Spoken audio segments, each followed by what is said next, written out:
Hey, everybody. It's another episode of It's Life with your boy JT, and I have the infamous Miss Pat Edwards. What's up? So how you doing today? I'm good. I'm wonderful. So let's get into it. So where you from? I'm from Chicago, born and raised right here in the city of Chicago. Born on the north side, moved to the south side, and been on the south side of Chicago ever since. Okay. So how did you get into your field? Well, actually, it's kind of a strange story. Actually, a very good friend of mine was working for RCA at the time. Okay. I'm gonna skip a lot of this, but was working for RCA Records. Okay. RCA Records was located in Oak Brook, Illinois. Okay. She said, you know what? And I was at Columbia, so I was working at Columbia College, and then, so I'm skipping a few parts, but anyway, I was working at Columbia College. A friend of mine was working for RCA Records. She said, I need an assistant. I needed to change. So I said, you know what? Let me come check it out and see what it's about. I had no clue what a record company did, nor did I care. I figured you listen to a record on the radio. It is what it is. You go to the store and you buy it. Exactly. Long story short, went to work for her as her assistant and learned all about the record business from RCA Records, which was RCA and Arista at the time. You probably don't know about Arista Records, but anyway, I do. Clive Davis, yeah, I know. Clive Davis, Whitney Houston. Yep. Anyway, so I went to work for her as her assistant. She taught me all about the record business and how a record is played on the radio and how the how a record is bought and sold at the retail level. So I learned all about the record business through Daria Langford from RCA Records, and from there I went on to Motown Records, and I went to Warner Brothers Records, and that's how my career started in the record business. Now I'm at Power 92 and Soul 106.3 as an entertainment director, but my transition came from the record business. Okay. Came from the record business, which was awesome. Okay. So who are some of the people that you've been around? Well, for Motown Records, you know, which is a very old school record company, I worked with artists like The Temptations, Boyz2Men, ABC. But I gotta tell you a quick story. Okay. There was only one artist that I was really starstruck with, and that artist was Stevie Wonder. Okay. So Stevie Wonder came to Chicago, and at that time, we were taking artists around the limousine. So the limousine came, and I went to the airport to pick up Stevie Wonder. Whoa. You know, what were the opportunities or the chances of you getting in a limousine with Stevie Wonder? Exactly. You know what I'm saying? So my job was to take Stevie Wonder to different radio stations in my market. I handled the Midwest. Okay, I was the regional promotion rep for Motown Records throughout the Midwest. Okay. So I had to take Stevie Wonder to radio. That particular day, I was taking him to a radio station downtown. My competitor, GCI. But anyway, I was taking him downtown.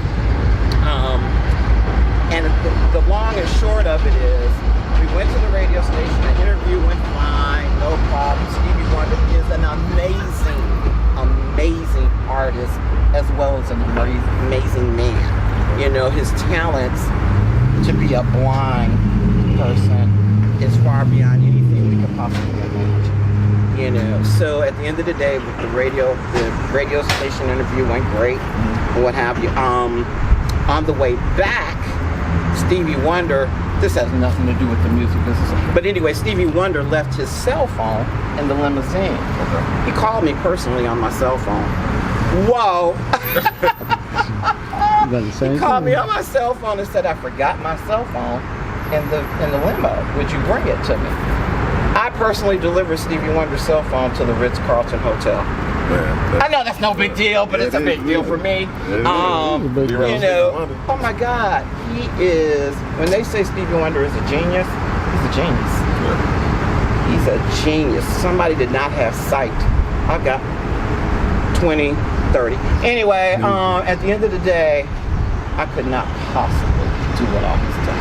But anyway, worked with Stevie, worked with Snoop Dogg, worked with Johnny Gill, worked with Ice Cube, worked with, you know, legends.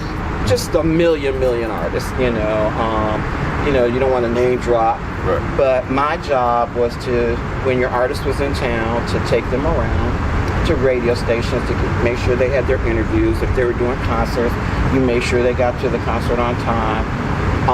You know, whatever your job called for, you did. Right. You know, at the end of the day, working with artists, they're just like you and me. Right. Regular people. They put their shoes on, their pants on, everything we do, they do. You know, they're just a lot more famous than we are. But at the end of the day, it was a wonderful time working for all those different record companies, meeting the record executives who were your mentors, you know, who trained you to do things a certain way. And it was just a wonderful experience. It really, really was. So if anybody that's out there trying to get into your field, what would you tell them? Like, what's the steps in the process? To do what you're doing. To do what you're doing. Go to school. Learn the business side. Don't get overwhelmed and excited about what you see somebody else doing. Forget that. You know, go to school, learn the business side. That's where a lot of people go wrong. Artists included. Artists included. You know, you can rap, you can sing, you can do this, you can dance or whatever. Know the business side of your trade. Know what you're doing. If you want to make money, if you want to save money, if you want to be about the money, be about the money. Right. You know, your talent is going to be there. Master your craft, of course. You know, but learn the business. Invest. Go to school. Go to school. You got to have something to fall back on. Exactly. That's real. That's definitely real. You got to have something to fall back on. You know, your talent is your talent, and thank God for that. But at the end of the day, what are you going to do if the talent wanes a little bit? Right. You know, what do you do then? So my advice would be go to school, learn the business. Whatever it is you're doing, and I keep talking to the gentleman. But whatever you're doing, you know, go to school and accomplish all that you can. You know, get that degree or not get that degree, but go to school and learn, you know, about your trade. That would be my advice. And a lot of people learn it at the you know, at the last minute, and they negate that. Don't negate that. Don't negate that. So what you're doing, applause to you. I appreciate that. So what's the ups and downs in your field? What's the ups and downs with what's going on as far as what can people look forward to having to worry about when it comes to what you do? The ins and outs, the ups and downs. I don't think you should look at it as ups and downs and worries. You know, because you're gonna go through that anyway. You're gonna go through You're gonna go through that anyway. At the end of the day, that's anything in life. Exactly. There are ups and downs, ins and outs, or whatever. You just need to get up each morning. Thank your God that you have the position that you have, that you can work with and meet wonderful people such as yourselves, and put your best foot forward. You know, if you've got something to accomplish, if I have a concert going on and I need to make sure that these artists are good and that they're, you know, that the promoter is good, or if it's a concert that I'm doing on my own, then I just need to make sure I have all my T's crossed, all my I's dotted. How do you do that? It starts before that day. Exactly. So whatever I'm doing, you know, I'm making sure long before that date that I have everything in order. Things are gonna go wrong, you know, it's just the way it is. But the ins and outs, the ups and downs, they are what they are. You just make sure you're in a position to straighten it out and to handle it. Whatever comes up, that you've done your homework and you know what to do to make it right. You know, it's pretty basic. You know, just do what you need to do. Well, I really appreciate you. Can you tell the people where they can find you on social media or anything? Oh boy, that's a good question. Since I am with Soul 106.3 and Power 92, you can locate me at 106.3 Chicago on Facebook and Instagram. Me personally, that'd be the best way to reach me. That'd be the best way to reach me. Well, I appreciate you taking out the time. Oh my God, this was fun. Thank really you. Appreciate it. Thank you. JT Smooth in the building. I appreciate the Miss Pat Edwards coming in. And we out.